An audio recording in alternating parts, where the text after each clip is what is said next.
Welcome back, everyone. Our coverage of the 50th anniversary of the March on Washington continues. One of the most exciting things today has been able to talk to people who were actually here 50 years ago. And one of those ladies I found walking in the crowd before I came on the air. Her name is Joan Weeks. She's from Virginia, and we noticed that she was carrying one of the original signs, which says, "We march for integrated schools now." Of course, that's not what we're marching for now, the integrated schools, they exist. But Joan, you have an incredible story.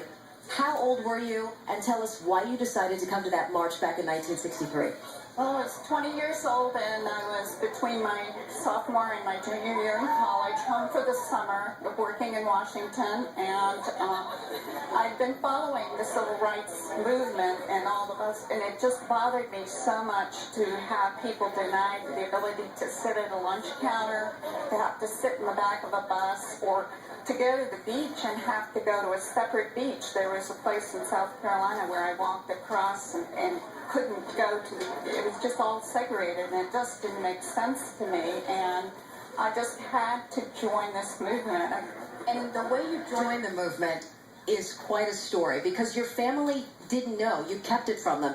You're from Virginia. Explain how you actually came to the movement and how you kept it from your family. The family were totally opposed. They were scared. They were leaving town because they were so afraid of what was happening. And I said, well, I'm going to the beach with a friend. And eventually I got to the beach. But first I went down and I caught a bus in Falls Church and rode to Arlington Towers and got off just there at Route 50. And then walked across the Lincoln Memorial Bridge, and every corner had a soldier with a gun on his shoulder, and I just said, well, I'm going to go as far as I can go and just do what I can do to join this march. And I was totally on my own, but gradually I made my way down to the mall, and I saw a group of wonderful teachers from Prince Edward County, and asked them if I could join in their march, and picked up my sign right with them for marching for integrated schools. So that was a group, and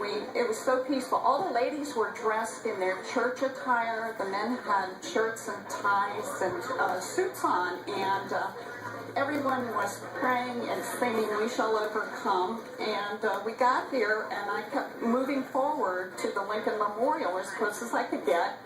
And actually today got a little closer than before. I was down behind the fence area, but when Dr. Martin Luther King came on and said his "I Have a Dream" speech, it was the most incredible, moving experience. And it profoundly changed my life in many, many ways.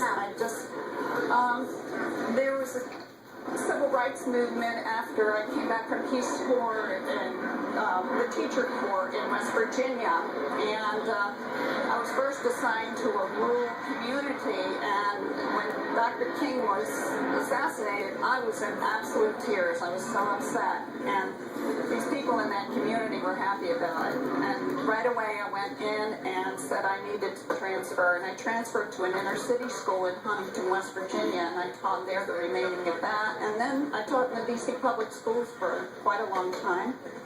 And it's just many different ways that as I see people with injustices, subtle, just to stand up and say something and do something about it. Today, as you watched,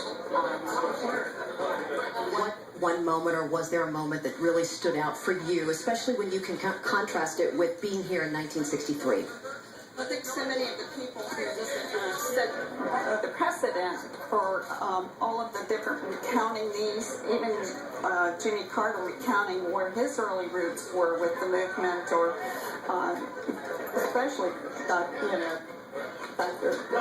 Martin Luther King's son and daughter, their rousing testimonials of how they continue to have this embedded in them, and I think people that were here just had it embedded in them, and I hope it can carry forward. I think President Obama was trying to get people reconnected with it, and I hope that happens, because it has kind of drifted away on a separate path.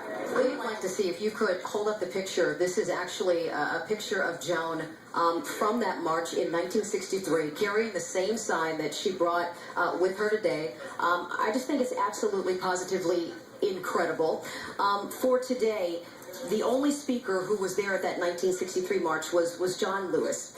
How was it to hear John Lewis speak again, and what did you think of his speech today? His speech resonated with me a lot because he was recalling the environment that he was living through. To fast forward the story a little bit, I did participate in the civil rights efforts in West Virginia when I was in the teacher corps. I was a tester, so I would go and try to rent an apartment, and if they denied a black family that apartment and then I came in and got it, then we could press some charges after the Civil Rights Act came through.